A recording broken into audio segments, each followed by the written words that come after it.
Bonsoir très chers téléspectateurs et bienvenue à ce premier numéro de Zapping DDP, rubrique consacrée au temps fort du dialogue politique.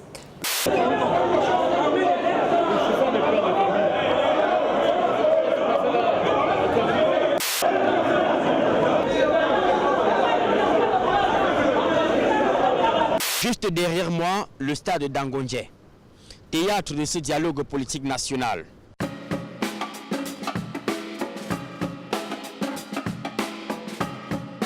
Allons à présent à la rencontre de Lolita qui a tendu son micro aux différents participants à ce tournant historique de la vie politique de notre pays. Zapping DDP, c'est parti.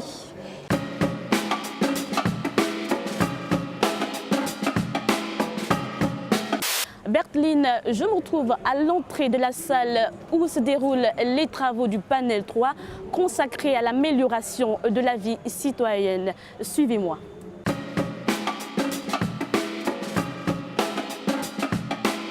Nous sommes dans la salle où se déroulent les pourparlers de la vie citoyenne, de l'amélioration de la vie citoyenne. Nous allons prendre un participant.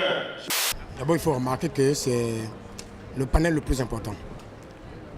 Le panel le plus important parce que c'est de là où naîtront certainement les pistes de solutions, de sortie de crise, une crise multiforme et lointaine que nous connaissons au Gabon.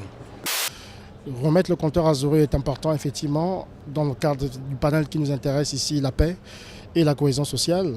Il est important, effectivement, de mettre table rase de tout ce qui est entraîné le Gabon dans la situation dans laquelle nous nous retrouvons et de réfléchir de manière commune, comme dans une famille, les 5 doigts de la main, aux solutions qui puissent effectivement apporter de manière graduelle, continuelle et à long terme, court long terme, le rétablissement de la paix. La solution des problèmes ne se trouvera jamais dans la rue. Il y a 20 ans, on nous disait que les chrétiens ne devaient pas faire de la politique, ni même s'impliquer dans la vie publique. Mais la présence des confessions religieuses ici est importante. Pourquoi ? Je voudrais m'appuyer sur un passage biblique qui dit « Heureuse la nation dont l'Éternel est Dieu ». Il y a nombreux dans l'administration gabonaise qui excellent par la bulle d'autorité. Il faudrait que ça cesse. Le Gabon, c'est pour nous tous et nous tous, nous se préparons pour le Gabon de demain. J'étais le premier responsable de la jeunesse dans la galaxie Jamping et tout le monde m'a vu à l'œuvre. Et les choses étant ce qu'elles sont aujourd'hui, je me dis intérieurement qu'il va falloir passer à une autre étape. On ne peut pas passer toute la vie dans la revendication. On ne va pas passer toute la vie dans la querelle. Il va falloir que les gens se mettent autour d'une table, que les gens se parlent, que les gens se reconnaissent. Et à la limite, si on a des choses à reprocher à X ou Y, qu'on vienne le faire dans un cadre légal existant. Ce cadre-là est là aujourd'hui. Ça fait 8 mois que les élections présidentielles sont finies. Nous allons rester là indéfiniment. Vous savez que l'éthique, la morale de chaque leader dépend de la capacité de compréhension de l'objectif à atteindre. Pour cela, nous pensons que c'est une mauvaise chose que d'être instrumentalisé. Un syndicat est par essence un juge et un défenseur des conditions de vie et de travail de ses adhérents. Et même le syndicaliste va plus loin parce que c'est un thermomètre de la bonne gouvernance. Plus de 800 organisations de la société civile pour 240 participants. Il y a de quoi se réjouir au vu de la forte mobilisation autour du dialogue politique qui s'est ouvert par la phase citoyenne.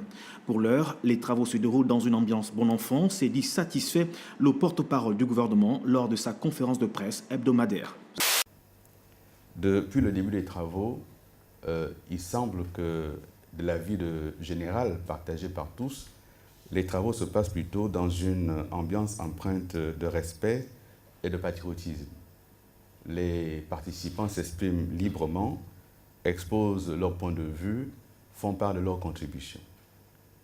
Les contributions des acteurs de la société civile vont être compilées, synthétisées et transmises au bureau des assises pour que cela soit versé aux participants de la phase politique qui vont donc, en plus de leur propre expérience et contribution, s'appuyer sur la contribution de la société civile.